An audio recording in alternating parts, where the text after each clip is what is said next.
गुरु विष्णु गुरुदेवो महेश्वर गुरु साक्षात् परब्रह्म तस्मै श्री गुरवे नमः। तस्मै श्री गुरवे नमः। तस्मै श्री गुरवे नमः। अर्था प्रोक्ता पुरा तेषाम् अर्थ व्यंजकता उच्यते। अर्था पुरा प्रोक्ता तेषाम्, उनके अर्थों के विषय में हम पहले चर्चा कर चुके हैं। उनके अर्थात किनके? शब्दों की। 3 प्रकार के शब्द के विषय में चर्चा और उनके अर्थ के विषय में चर्चा हम पिछली कक्षाओं में कर चुके हैं। 3 प्रकार के शब्द कौन से हैं? वाचक, लाक्षणिक या लक्षक और व्यंजक। उनके अर्थ हैं वाच्य, लक्ष्य और व्यंग्य। अब हम अर्थ व्यंजकता उच्यते, अब अर्थ व्यंजकता की चर्चा करेंगे।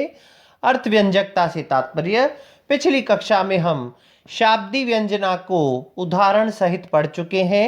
आज हम आर्थी व्यंजना का अध्ययन करेंगे। वक्तृबोधव्य काकुनाम वाक्य वाच्यान्य सन्निधे प्रस्ताव देश कालादि वैशिष्ट्यात् प्रतिभाजुषाम यो अर्थस्य अन्यार्थदि हेतु व्यापारो व्यक्तिरेव सा। वक्ता, बोधा अर्थात बोधव्य, काकु वाक्य, वाच्य, अन्य सन्निधि, प्रस्ताव, देश, काल इत्यादि के वैशिष्ट्य से सहृदयों को अन्य अर्थ की, जो अन्य अर्थ एक है मुख्यार्थ, उस मुख्यार्थ से भिन्न अर्थ की प्रतीति कराने वाला जो व्यापार होता है वह आर्थी व्यंजना कहलाता है। यहाँ पर जो आर्थी व्यंजना है वह विभिन्न प्रकार के उपायों से भिन्न अर्थ को प्रतीत करवाती है। कई बार वह वक्ता के वैशिष्ट्य से, कई बार बोधा के वैशिष्ट्य से और कई बार काकू, काकू अर्थात ध्वनि का भिन्न प्रकार से उच्चारण किया जाना। जैसे मान लीजिए किसी ने कोई बात कही आपको और आपको उसकी बात पर विश्वास नहीं और आपको लग रहा है कि वह झूठ बोल रहा है, तब आपके मुंह से एक अलग प्रकार की ध्वनि, कई बार भिन्न भिन्न लोग भिन्न भिन्न प्रकार की ध्वनियां निकल, ओहो अच्छा अच्छा, तो आप आज इसलिए विलंब से आए। ये जिस प्रकार से, अच्छा आप इसलिए विलंब से आए, एक वो और एक का वाक्य में ध्वनि को भिन्न प्रकार से बोलना, एक अलग प्रकार की ध्वनि से उच्चारण करना, इसे काकू कहा जाता है। वाक्य, वाच्य, अन्य की सन्निधि, प्रस्ताव, देश, काल और चेष्टा आदि के वैशिष्ट्य से वह मुख्यार्थ जो है भिन्न अर्थ की जब प्रतीति करा देता है तो उसे आर्थी व्यंजना कहते हैं। सबसे पहले हम वक्ता के वैशिष्ट्य से व्यंजना का उदाहरण देखेंगे। अति पृथुलम जल कुंभम गृहीत्वा समागतास्मि सखी त्वरितम श्रम स्वेद सलिल निश्वास निसहा विश्रामयामि तावत विश्रामयामि क्षणम।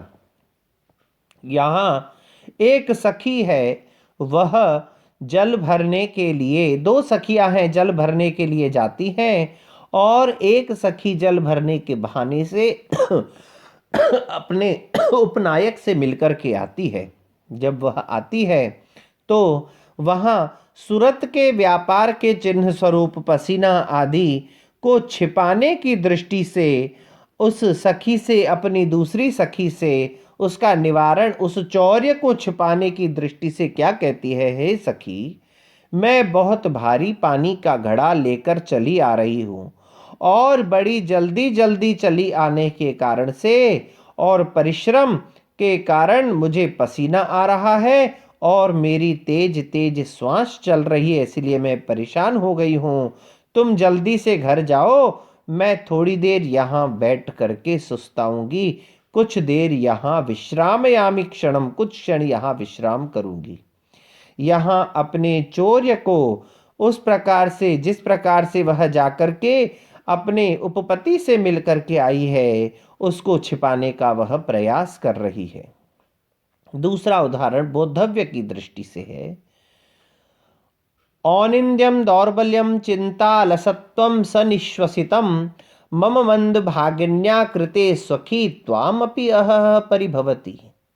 दो सखियां हैं, उनमें से एक सखी का उपपति है, वह उसकी दूसरी सखी के साथ संयोग हो जाता है उन दोनों का, और जब इसको जानकारी हो जाती है तब यह बड़ी ही अलग प्रकार की भाषा में व्यंजना करते हुए कहती है कि हे सखी, मुझ मंद भागिनी के कारण मेरा तो, क्योंकि मेरे उपपति ने या प्रेमी ने मुझे धोखा दिया है, उस कारण से मुझे नींद नहीं आती है, दुर्बलता है, चिंता है, आलस्य है, मेरी श्वास तेज तेज चलती है इत्यादि ये कष्ट तो हैं ही, लेकिन मेरी सखी होने के कारण तुझे भी भोगने पड़ रहे हैं। बड़े ही खेद की बात है।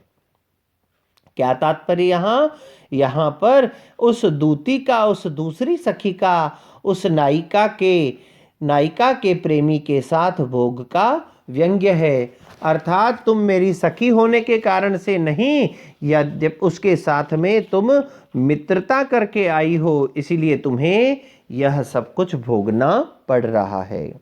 अब एक उदाहरण दो और दूंगा मैं, अन्य की सन्निधि से वैशिष्ट्य। अब क्या हो रहा है कि एक स्त्री जो है वह अपने घर का काम कर रही है, और उसका जो प्रेमी है, उपपति है, वह मिलने के लिए वहां आता है, तब वह इनडायरेक्ट है ना, डायरेक्ट नहीं है, हाँ, उस रूप में उसको संकेत कैसे प्रदान करती है, नुदति अनाद्रुमना श्वश्रु माम गृह भरे सकले क्षण मात्रम यदि संध्यायाम भवती नवा भवती विश्रामः।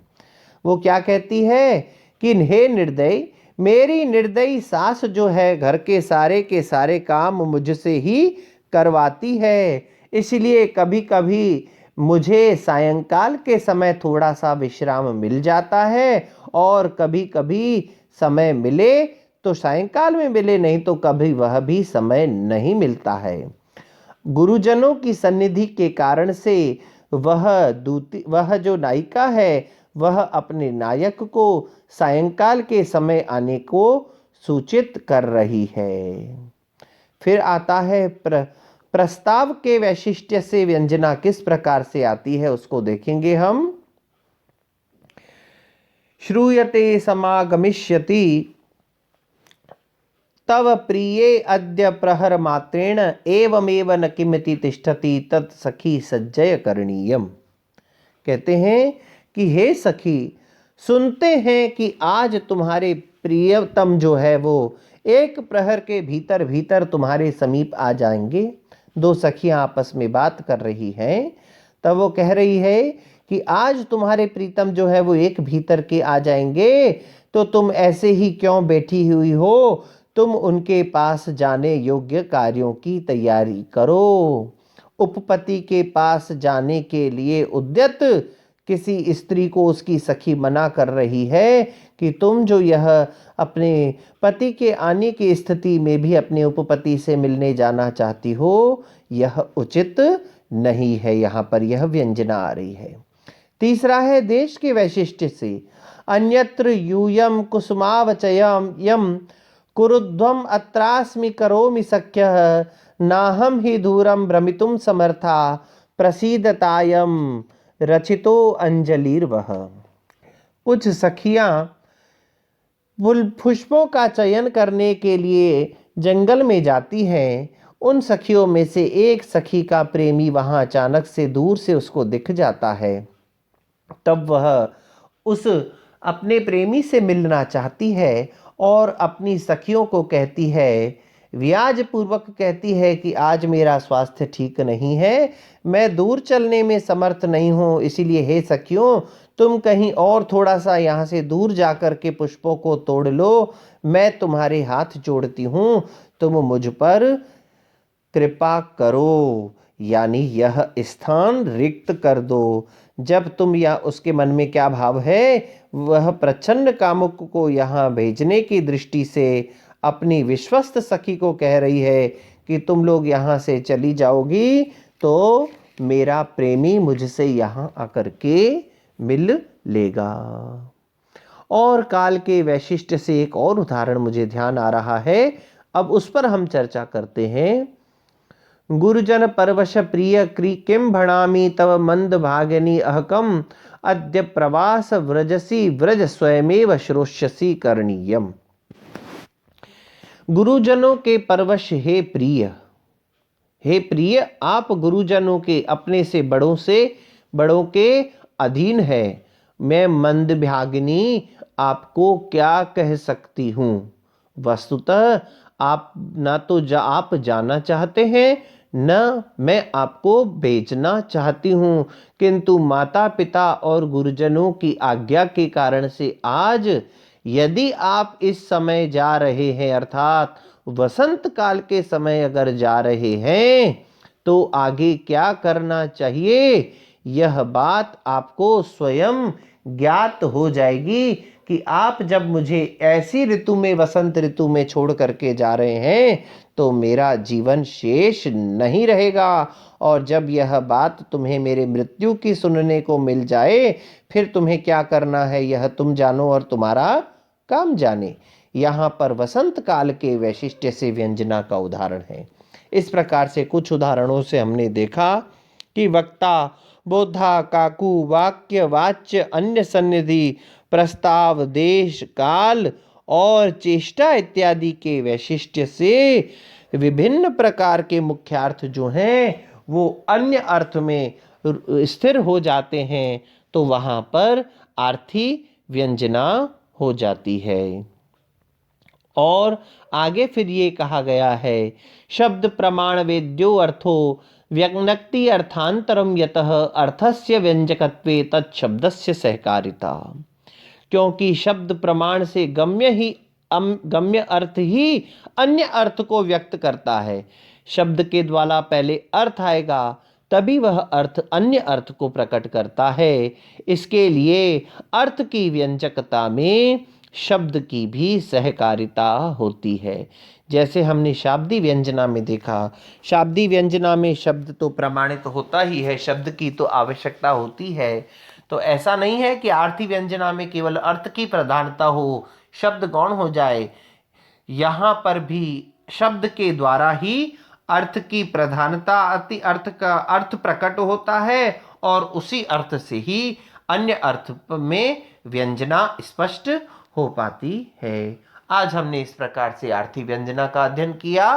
कल हम काव्य प्रकाश के चतुर्थ उल्लास का प्रारंभ करेंगे, जिसमें शब्द और अर्थ के निर्णय के पश्चात हम काव्य के प्रथम भेद के विषय में चर्चा करेंगे। तब तक के लिए ओम शम।